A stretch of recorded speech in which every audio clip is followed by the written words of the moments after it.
Hello students. In the previous video we have discussed about the center of mass and how to find out the center of mass of different bodies. Now dear student, in this video we are going to study about the motion of center of mass. तो इस चीज को पढ़ने के लिए सबसे पहले हम ये देख लेते हैं कि इस कंसेप्ट का हमारी डेली लाइफ में क्या इंपॉर्टेंस है। तो प्यारे बच्चों, कई बार कुछ बॉडीज के मोशन को स्टडी करना कॉम्प्लिकेटेड हो जाता है। क्यों? क्योंकि वे मोशन ही खुद अपने आप में क्या होते हैं, काफी कॉम्प्लिकेटेड होते हैं। तब हम क्या करते हैं कि हम उस बॉडी के सेंटर ऑफ मास के मोशन को क्या कर लेते हैं, स्टडी कर लेते हैं। क्योंकि किसी भी बॉडी का जो मोशन है वो वैसा ही होता है जो उसके सेंटर ऑफ मास का मोशन होता है। तो प्यारे बच्चों, ये कंसेप्ट काफी एप्लीकेबल है कुछ प्रॉब्लम्स को क्या करने के लिए, शॉर्ट आउट करने के लिए। तो सबसे पहले तो हम देखते हैं कि सेंटर ऑफ मास का मोशन होता कैसे है, वो देखते हैं प्यारे बच्चों। मान लीजिए डियर स्टूडेंट्स, ये हमारे पास कोई भी ये रैंडमली ये हमारे पास कोई भी क्या है, एक बॉडी, और आपको मालूम है किसी भी बॉडी में इनफाइनाइट पार्टिकल्स होते हैं। तो ये हमारे पास कोई भी एक बॉडी है और मान लीजिए इसमें पार्टिकल है m1, m2, m3, mn, okay. और पूरी बॉडी में एक लोकेशन होती है जिसको हम उसका क्या बोलते हैं, सेंटर ऑफ मास। मान लीजिए ये है centre of mass. Centre of मास क्या होता है, वो लोकेशन जहां पर पूरी बॉडी का मास क्या करता है, डिपेंड करता है, ओके। तो मान लीजिए बॉडी के अंदर कितने पार्टिकल हैं, nth पार्टिकल है, n पार्टिकल, ठीक है ना। तो पहले पार्टिकल की सेंटर ऑफ मास से डिस्टेंस x1, दूसरे पार्टिकल की डिस्टेंस x2, और इसकी डिस्टेंस x3, इसकी डिस्टेंस x4, और ये है हमारा सेंटर ऑफ मास। ठीक है प्यारे बच्चों, तो late consider a body of n particle. हमने क्या किया, एक बॉडी कंसीडर करी जिसके अंदर कितने पार्टिकल है, n पार्टिकल, ठीक है। और ये ठीक है of mass m1, m2, m3, mn। हमने एक बॉडी कंसीडर किया जिसमें n पार्टिकल हैं और उनके मास क्या है, m1, m2, m3, mn, having distance x1, x2, x3, xn from centre of मास। हमारे पास एक बॉडी जिसके अंदर n पार्टिकल हैं जिनके मास क्या है, m1, m2, m3, mn, सभी के मास है और सभी की सेंटर ऑफ मास से कुछ ना कुछ क्या है, डिस्टेंस। तो देखिए वी हैव, प्यारे बच्चों, जो हमारे पास फॉर्मूला है x bar is equal to m1 x1 m2 x2। इस फॉर्मूले को हम कितनी बार लिख सकते हैं, जितने भी पार्टिकल होंगे।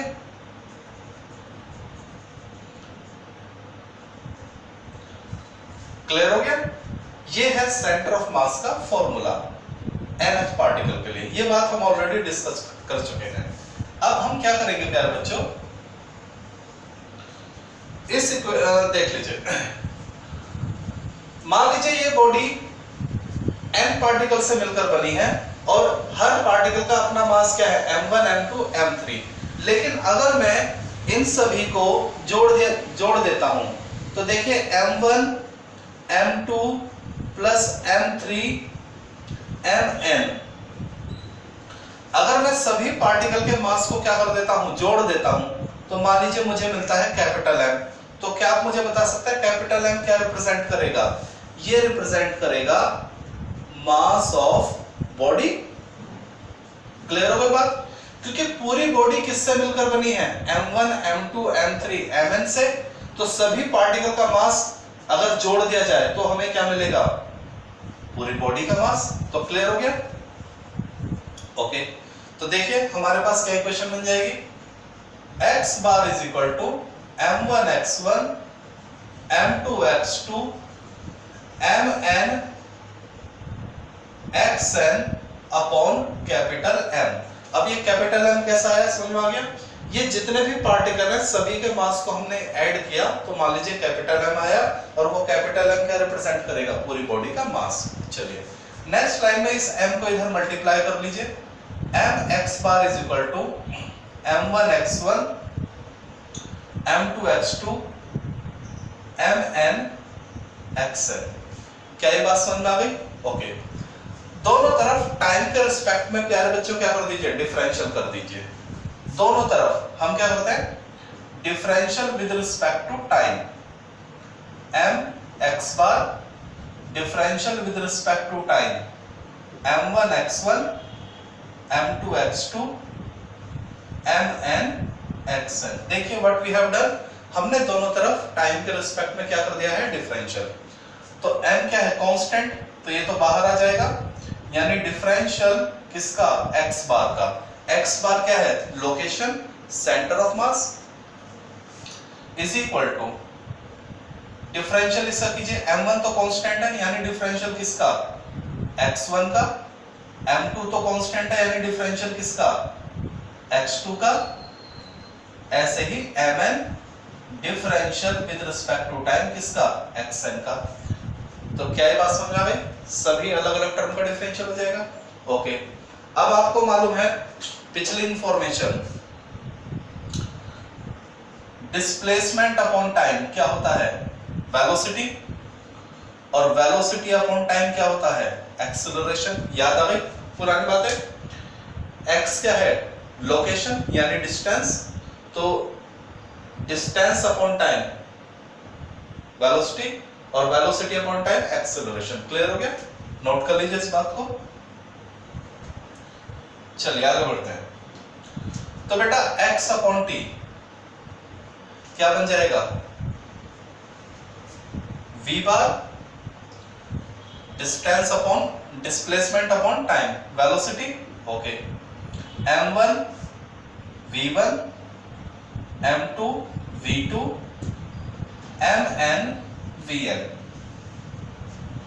बताइए v1 क्या है, m1 पार्टिकल की वेलोसिटी, v2 क्या है, m2 पार्टिकल की वेलोसिटी, vn क्या है, nth पार्टिकल की वेलोसिटी। तो v बार क्या हो जाएगा, सेंटर ऑफ मास की वेलोसिटी। x बार क्या था, सेंटर ऑफ मास की लोकेशन, तो v बार क्या हो जाएगा, v बार हो जाएगा वेलोसिटी ऑफ सेंटर ऑफ मास। ठीक है, चलिए अब ये जो हमारे पास इक्वेशन आई है इसका दोबारा डिफरेंशियल कर दीजिए टाइम के रिस्पेक्ट में। तो क्या मिलेगा, d over dt mv bar is equal to d over dt m1 v1 m2 v2 mn vn। ये हमारी इक्वेशन आई थी, इसका हमने टाइम के रिस्पेक्ट में डिफरेंशियल किया, वो वेलोसिटी में कन्वर्ट हो गया। अब इसका फिर हम टाइम के रिस्पेक्ट में क्या करेंगे, डिफरेंशियल करेंगे।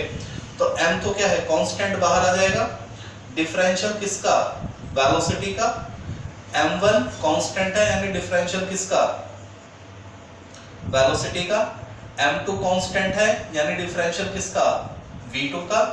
इसी तरह से mn कांस्टेंट है यानी डिफरेंशियल किसका, vn का। क्या ये बात समझ में आ गई, देख लीजिए। ठीक है, is this visible in your video, yes exactly. Okay, अब हम क्या करते हैं, इज दिस डन। ठीक है, ये आपने कर लिया होगा, आगे बढ़ते हैं। बहुत ही सिंपल सा और प्यारा सा डेरिवेशन है, और इसका जो कंसेप्ट है प्यारे बच्चों, जब हम इसकी एप्लीकेशन बताएंगे ना तो यू विल गेट वंडर कि हाँ भाई कितना इंपॉर्टेंट है ये हमारी डेली लाइफ में। देख लीजिए। ओके बच्चे, तो देखिए ये m as it is, velocity upon time, ये क्या हो जाएगा, एक्सेलरेशन, ठीक है, is equal to m1, v1 है तो क्या हो जाएगा a1, v2 का टाइम के रिस्पेक्ट में डिफरेंशियल a2, और ऐसे ही mn an। समझ में आ गया? वेलोसिटी का क्या हो रहा है, टाइम के रिस्पेक्ट में डिफरेंशियल हो रहा है, तो सब किस में कन्वर्ट हो जाएंगे, एक्सेलरेशन में।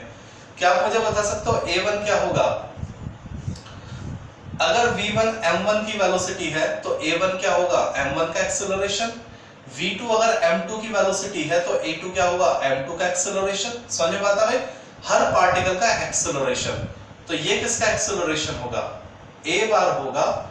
v बार क्या था, velocity of centre of mass, तो a बार क्या होगा, एक्सेलरेशन ऑफ सेंटर ऑफ मास। क्या ये बात समझ में आ गई? ओके आगे बढ़ते हैं। तो कैपिटल M क्या था, total mass of the body, a बार क्या है, acceleration of the centre of मास जो बॉडी के अंदर है, इज इक्वल टू, ओके बच्चे, m1 बॉडी के अंदर कितने पार्टिकल है, n पार्टिकल, तो पहले पार्टिकल का मास, ये उसका एक्सेलरेशन, तो इसको मैं क्या लिख लूं, f1 यानी पहले पार्टिकल की फोर्स, प्लस ये क्या बन जाएगा, f2 दूसरे पार्टिकल की फोर्स, और इस तरह से ये क्या बन जाएगा, nth पार्टिकल की फोर्स। क्या ये बात समझ में आ गई? ओके, m a बार, हम इसको क्या ले लेते हैं, देख लीजिए,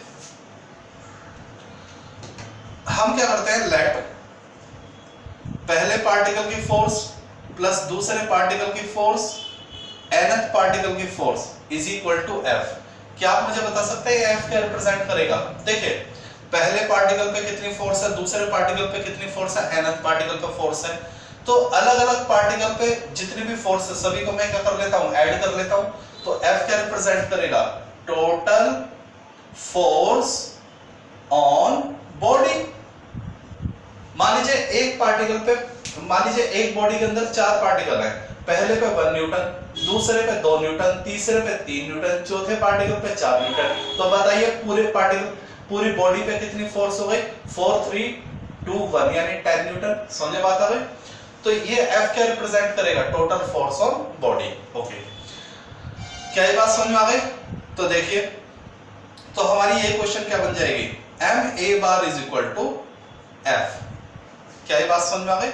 ये जो हमारी इक्वेशन है ये हमारी क्या बन जाएगी, m a bar is equal to, लिया आपने क्या मान लिया, F, बात समझे, और F क्या है, total force on body. Is that clear? चलिए, m a बार, अब किसी भी बॉडी पे दो तरह की फोर्स होती हैं, इंटरनल और एक्सटर्नल, तो ये जो F है इसको मैं क्या लिखूंगा, इंटरनल प्लस एक्सटर्नल।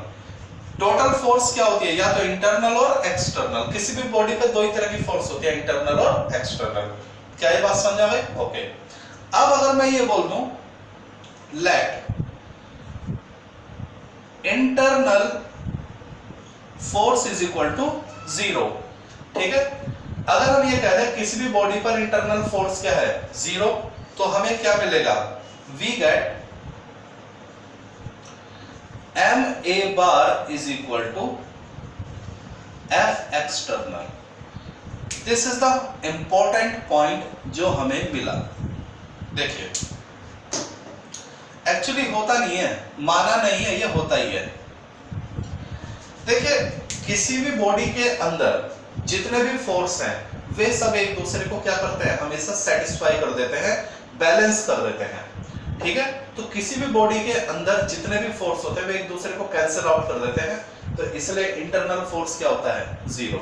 मान लीजिए हम एक छोटे से एग्जांपल से लेते हैं, अगर हम ये लेते हैं, सपोज कीजिए HCl मॉलिक्यूल लिया, तो H क्लोरीन को जितने ताकत से खींचता है, क्लोरीन भी H को उतने ही ताकत से क्या करता है, खींचता है। दोनों एक दूसरे पे इक्वल अट्रैक्शन क्या करते हैं, अप्लाई करते हैं, तो वो इंटरनल फोर्स क्या हो जाती है, कैंसिल आउट होती है। उसने इधर लगाया, उसने इधर लगाया, कैंसिल आउट। क्लियर हो गया? तो ये हर बॉडी के लिए है जो बैलेंस है। तो प्यारे बच्चों देखिए, what we get, okay student, तो अब जरा इसको देखिए आगे। यहां तक आपने नोट कर लिया होगा, वीडियो को पॉज करके ये डेरिवेशन आपने यहां तक कर लिया होगा। अब जरा समझिए इस चीज को, ये हमसे क्या कहना चाहता है। देखिए हमें मिला है M A bar is equal to external, तो इसको देखिए एम क्या है, total mass of the body, a bar क्या है, acceleration of centre of mass, और एफ क्या है, एक्सटर्नल। क्या ये बात समझ में आ गई? तो देखिए we have M A bar is equal to F external. तो यानी अगर किसी भी तरीके से, यानी ए क्या है, acceleration of centre of mass, और वो किस पे डिपेंड कर रहा है, केवल एक्सटर्नल फोर्स पे। तो देखिए motion of centre of mass depend only on external force. एक तो ये बहुत इंपॉर्टेंट लाइन आपको समझनी है, किसी भी बॉडी के अंदर जो सेंटर ऑफ मास होता है, उस सेंटर ऑफ मास का जो मोशन है वो केवल किसकी वजह से होता है, एक्सटर्नल फोर्स की वजह से। ये समझ लीजिए, जो सेंटर ऑफ मास का जो मोशन है वो केवल किस पे डिपेंड करता है, एक्सटर्नल फोर्स पे। एक बात तो आप ये सीखेंगे। दूसरी बात, अगर बॉडी पर एक्सटर्नल फोर्स भी क्या हो जाए, जीरो, यानी बॉडी पर कोई एक्सटर्नल फोर्स नहीं है, तो अगर ये चीज जीरो हो जाए तो यानी ये क्या हो जाएगा, जीरो, यानी ए बार क्या हो जाएगा, जीरो। क्लियर हो गया? और ए बार यानी जीरो, यानी सेंटर ऑफ मास का एक्सेलरेशन क्या हो गया, जीरो। बात समझ आ गई? तो there is no change in the motion of centre of mass. इसका मतलब no change in the centre of mass. तो ये बहुत ही इंपॉर्टेंट दो पॉइंट है प्यारे बच्चों, इनको रट लीजिए। किसी भी बॉडी का जो सेंटर ऑफ मास का मोशन है वो केवल किस पे डिपेंड करेगा, एक्सटर्नल फोर्स पे। अगर बॉडी पर एक्सटर्नल फोर्स लगा तो ही सेंटर ऑफ मास क्या करेगा, चेंज होगा, और अगर एक्सटर्नल फोर्स क्या है, जीरो, तो सेंटर ऑफ मास पे कोई चेंज नहीं होगा। अगर ये दो बातें आपको समझ में आ गई तो ये जो कंसेप्ट है आपको इजीली क्लियर हो गया होगा। तो मोशन ऑफ सेंटर ऑफ मास केवल किस पे डिपेंड करता है, एक्सटर्नल फोर्स पे। ठीक है, चलिए इस चीज को आप समझ लीजिए। हम इसकी कुछ एप्लीकेशन आपको बता देते हैं प्यारे बच्चों। एप्लीकेशन देखिए, अब आपको एप्लीकेशन क्या हो जाएगी, इजीली क्लियर हो जाएंगे, और एग्जाम में पूछ ली जाती है ये आपसे। 1 मार्क्स में क्वेश्चन आ जाते हैं, कंसेप्शनल क्वेश्चन आपके बनते हैं। देखिए सबसे पहले तो इसमें एक इंपॉर्टेंट एप्लीकेशन जो आपको समझनी है, एप्लीकेशंस देख लीजिए। पहली एप्लीकेशन यार बच्चों, मान लीजिए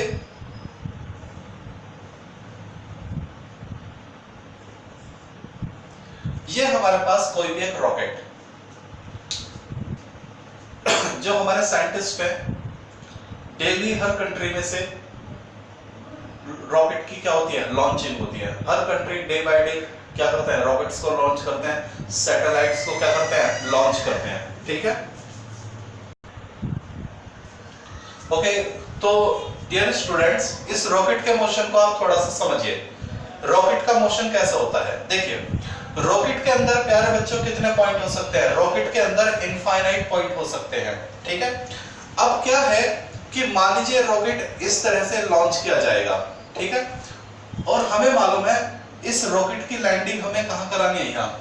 क्या होता है, हम अपने स्पेस में सैटेलाइट को लॉन्च कराते हैं, तो उसके लिए हम क्या भेजते हैं, रॉकेट को लॉन्च करते हैं। तो रॉकेट के अंदर एक सैटेलाइट होता है, तो उसमें अगर आप रॉकेट को देखेंगे तो रॉकेट जब स्पेस में जाता है तो रास्ते में उसके अलग अलग पार्ट्स क्या होते हैं, अलग अलग होते चले जाते हैं, लेकिन उसका जो मेन पार्ट है सैटेलाइट, वो एक जगह जाकर क्या हो जाता है, लॉन्च हो जाता है।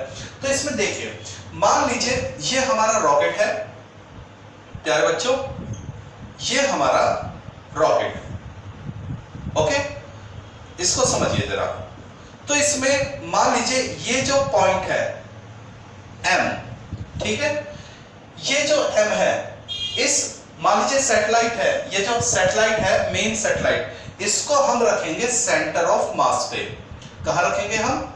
सेंटर ऑफ मास पे। क्लियर हो गया? तो जब ये रॉकेट लॉन्च होता है तो ये रॉकेट ऐसे ऐसे लॉन्च हुआ और मान लीजिए यहां पे आके एक्सप्लोजन हो जाता है। यहां पे क्या हुआ? एक्सप्लोजन। तो एक्सप्लोजन होने से क्या हुआ? मान लीजिए इस रॉकेट के अलग अलग हिस्से क्या हो जाते हैं, एक हिस्सा इधर गया, एक हिस्सा इधर गया, ठीक है, कोई पार्ट्स इधर गया, कोई पार्ट इधर गया। ये सब क्या है? Parts of the rocket. लेकिन इसका जो वो हिस्सा है, ध्यान देना, ये रॉकेट स्पेस में जाता है और स्पेस में ये क्या हो जाता है? एक्सप्लोड हो जाता है। तो अलग अलग हिस्से क्या हो जाते हैं? अलग अलग हो जाते हैं। लेकिन वो हिस्सा जो कहां रखा हुआ है? सेंटर ऑफ मास पे। तो ये है हमारा सेंटर ऑफ मास। तो सब पार्टिकल अलग अलग हो जाते हैं, लेकिन जो सेंटर ऑफ मास है वो सीधा चलता रहता है। ये ध्यान देना, सेंटर ऑफ मास जो होता है वो सीधा चलता है। बात समझा भाई? यानी सेंटर ऑफ मास अपनी लोकेशन चेंज नहीं करता। तो हम क्या करते हैं प्यारे बच्चों, तो इसमें देखिए मेन बात क्या है, पहले एप्लीकेशन समझिए कि जब रॉकेट लॉन्च किया जाता है तो इस एक्सप्लोजन जब होता है तो सभी पार्ट क्या हो जाते हैं? अलग अलग हो जाते हैं, लेकिन जो सेंटर ऑफ मास है वो अपना मोशन नहीं छोड़ता, ठीक है ना।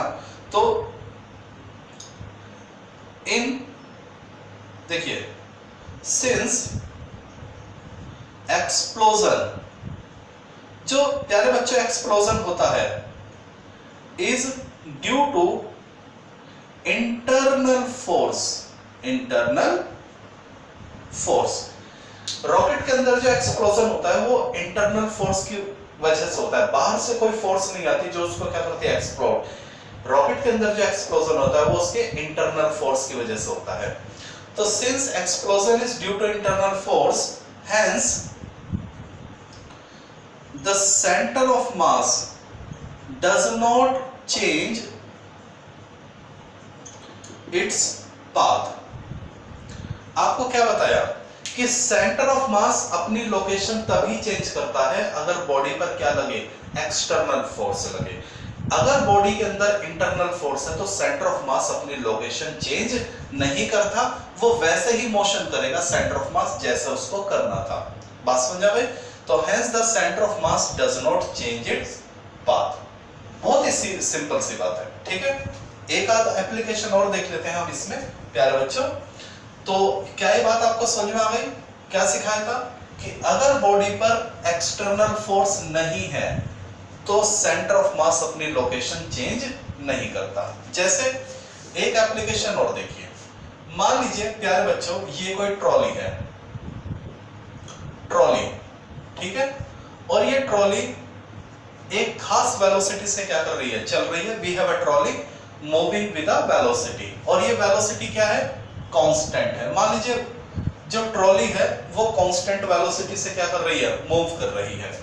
और इस ट्रॉली में ये कोई बच्चा है, चाइल्ड। क्लियर हो गया? ओके। तो अगर ये चाइल्ड, ध्यान देना, इस ट्रॉली तो चल रही है और ये चाइल्ड क्या करता है? पहले तो क्या है? रेस्ट पे है और फिर खड़ा होता है और इस ट्रॉली तो मोशन में है, ट्रॉली क्या है? मोशन में है v वेलोसिटी से। अब जो चाइल्ड है वो शुरू में तो क्या है? रेस्ट पे है, लेकिन अचानक वो खड़े होकर क्या ट्रॉली पे चलना शुरू कर देता है। तो हमसे पूछा गया है क्या सेंटर ऑफ मास पे कोई फर्क पड़ेगा? एक सेंटर ऑफ मास तो तब जब बच्चा क्या है? रेस्ट में है, लेकिन उसके बाद वो बच्चा क्या चलना शुरू कर देता है। तो हमसे एग्जामिनर पूछता है कि क्या सेंटर ऑफ मास पे कोई फर्क पड़ेगा? तो ध्यान देना, बच्चे का जो मोशन है ट्रॉली के ऊपर, बच्चा जब दौड़ता है या कैसे भी मूव करेगा तो वो अपने इंटरनल फोर्स की वजह से मूव करता है। कोई बच्चे को धक्का नहीं देता, जबरदस्ती नहीं चलाता। तो बच्चे का जो मोशन है ट्रॉली के ऊपर वो इंटरनल की वजह से है, तो यानी सेंटर ऑफ मास की लोकेशन चेंज नहीं होगी। तो देखिए, if child run on moving trolley, moving trolley, तो मान लीजिए ये जो बच्चा है ये इस ट्रॉली पर क्या करेगा? रन करेगा। Due to its since child run on moving trolley due to its internal force. ठीक है, जो बच्चा है वो अपनी खुद की फोर्स से क्या कर रहा है, ट्रॉली पर मोशन कर रहा है। तो यानी एक्सटर्नल तो कोई फोर्स नहीं है, तो चूंकि इंटरनल फोर्स की वजह से ये बच्चा ट्रॉली पर मूव करता है, तो जब इंटरनल फोर्स होती है तो सेंटर ऑफ मास की लोकेशन में चेंज नहीं होता। Since child run on moving trolley due to its internal force, hence there is no change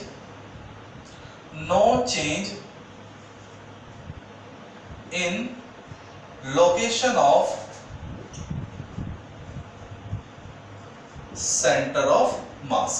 तो इसके सेंटर ऑफ मास पे कोई फर्क नहीं पड़ेगा, बच्चा चाहे रेस्ट पे रहे चाहे बच्चा चलता रहे, कोई फर्क नहीं पड़ेगा।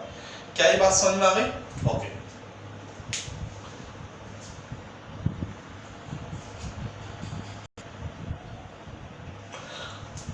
देखिए इसकी एक एप्लीकेशन और देख लीजिए प्यारे बच्चों।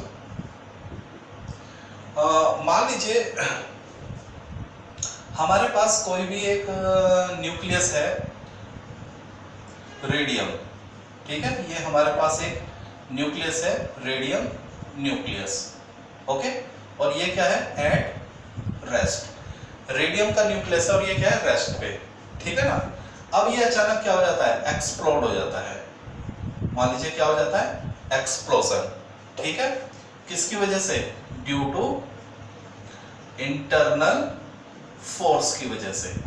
ठीक है, तो क्या होगा कि ये जो रेडियम है ये दो हिस्सों में टूट जाएगा। कैसे, एक तो हीलियम और एक रेडॉन। ठीक है, रेडॉन ये क्या हो जाते हैं, स्प्लिट हो जाते हैं। लेकिन इनका जो सेंटर ऑफ मास है वो क्या रहेगा, एट रेस्ट पर ही रहेगा। समझ लीजिए, रेडियम का न्यूक्लियस क्या होता है, रेस्ट पे। अचानक इसके अंदर क्या हो जाता है, एक्सप्लोजन हो जाता है। किसकी वजह से, इंटरनल फोर्स की वजह से। ठीक है, तो ये जो रेडियम का न्यूक्लियस था ये क्या था, रेस्ट पे। इसके अंदर क्या होता है, एक्सप्लोजन। और एक्सप्लोजन किसकी वजह से होता है, इंटरनल फोर्स की वजह से। जैसे इस रॉकेट में भी एक्सप्लोजन किसकी वजह से हुआ था, इंटरनल फोर्स की वजह से। Explosion due to internal force. Clear हो गया। तो ये एक्सप्लोजन भी किसकी वजह से हुआ, इंटरनल फोर्स की वजह से। तो जब इंटरनल फोर्स की वजह से एक्सप्लोजन हुआ तो ये जो रेडियम था ये भले ही हीलियम और रेडॉन में क्या हो गया, स्प्लिट होके फ्लाई ऑफ हो गया, लेकिन इसके अंदर का जो सेंटर ऑफ मास था वो पहले भी रेस्ट में था और एक्सप्लोजन के बाद भी क्या रहेगा, रेस्ट पे ही रहेगा। तो देखिए, centre of mass remain at rest after the explosion because of due to the internal force। इसके अंदर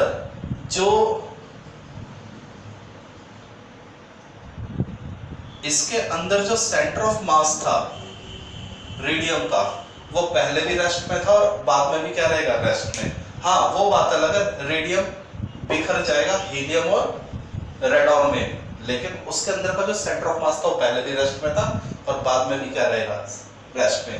तो वही बात है कि अगर बॉडी पर एक्सटर्नल फोर्स नहीं है, केवल इंटरनल फोर्स है, तो जो कंडीशन सेंटर ऑफ मास की पहले थी प्यारे बच्चे, वही कंडीशन उसकी बाद में भी रहती है। सेंटर ऑफ मास की लोकेशन पे कोई फर्क नहीं पड़ता। क्या ये बात समझा भाई? चलिए एक चीज और देख लीजिए। वैसे तो हाँ, एक और बढ़िया सा है, उसको भी समझ लेते हैं। ये आपने नोट कर लिया होगा एप्लीकेशन। एक लास्ट एप्लीकेशन और देख लीजिए इसकी। इसका हम बोलते हैं बाइनरी स्टार सिस्टम। तो सबसे पहले तो समझ लीजिए बाइनरी स्टार सिस्टम क्या होता है। देख लीजिए, दो स्टार होते हैं हमारे यूनिवर्स में, दो स्टार M1 ये इस तरह से, और दूसरा स्टार होता है m2। एक्चुअली ये दोनों एक दूसरे के चक्कर लगाते रहते हैं। m1 m2 के चारों ओर घूमता है और m2 m1 के चारों ओर घूमता है। बड़ा ही कॉम्प्लिकेटेड क्या होता है, मोशन होता है, ठीक है ना। तो बाइनरी स्टार सिस्टम क्या है, two star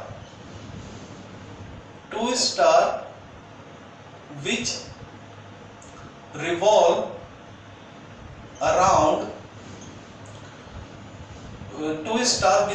around to each other।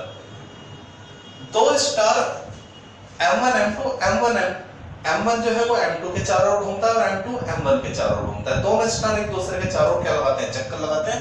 तो ऐसे स्टार को हम क्या बोलते हैं, बाइनरी सिस्टम। अब इनका मोशन कैसे स्टडी करें, तो इनका जो मोशन है बहुत ही कॉम्प्लिकेटेड मोशन है। तो उसके लिए हम क्या करते हैं, उसमें हमें हेल्प करता है सेंटर ऑफ मास। तो क्या होता है, मान लीजिए ये m1 है और ये क्या है m2, ठीक है। और ये है, हम क्या करते हैं, दोनों का सेंटर ऑफ मास ढूंढ लेते हैं, दोनों स्टार का क्या निकाल लेते हैं, सेंटर ऑफ मास। तो हमें पता चलता है m1 भी क्या करता है, अपने सेंटर ऑफ मास के चारों ओर घूमता है और m2 भी क्या करता है, ये इस तरह से। तो हम इस सेंटर ऑफ मास का मोशन निकाल लेते हैं। तो इस सेंटर ऑफ मास का जो मोशन है वो पूरे सिस्टम के मोशन को क्या करता है, रिप्रेजेंट करता है। Motion of centre of mass represent the motion of binary star system. तो इसमें यह बात समझ में आ गई कि अगर हमारे नेचर में कोई मोशन बहुत ही ज्यादा क्या है, कॉम्प्लिकेटेड है और हम उसको स्टडी नहीं कर पा रहे हैं, तो हम क्या करेंगे, उस सिस्टम के सेंटर ऑफ मास को फाइंड आउट कर लेते हैं। तो जो मोशन उस सेंटर ऑफ मास का होगा वही मोशन उस सिस्टम का होगा। तो काफी हेल्पफुल है, ठीक है। दूसरी बात हमने क्या सीखी, अगर एक्सटर्नल फोर्स नहीं है सिस्टम पर तो उसका सेंटर ऑफ मास चेंज नहीं होता। तो प्यारे बच्चों, ये हमारा आज का टॉपिक था, मोशन ऑफ सेंटर ऑफ मास। हमने उसका डेरिवेशन किया और उसकी क्या करी, कुछ इंपॉर्टेंट एप्लीकेशन। तो दो बातें आज आपने सीखी और वही आपको याद रखनी है। नंबर एक, अगर बॉडी पर एक्सटर्नल फोर्स 0 है तो बॉडी का सेंटर ऑफ मास चेंज नहीं होगा। दूसरी बात, किसी भी बॉडी का जो मोशन है उसको कौन रिप्रेजेंट करता है, उस बॉडी के सेंटर ऑफ मास का मोशन। यानी जो मोशन सेंटर ऑफ मास का होगा वही मोशन पूरी बॉडी का होगा। तो all this in this video, okay, thank you.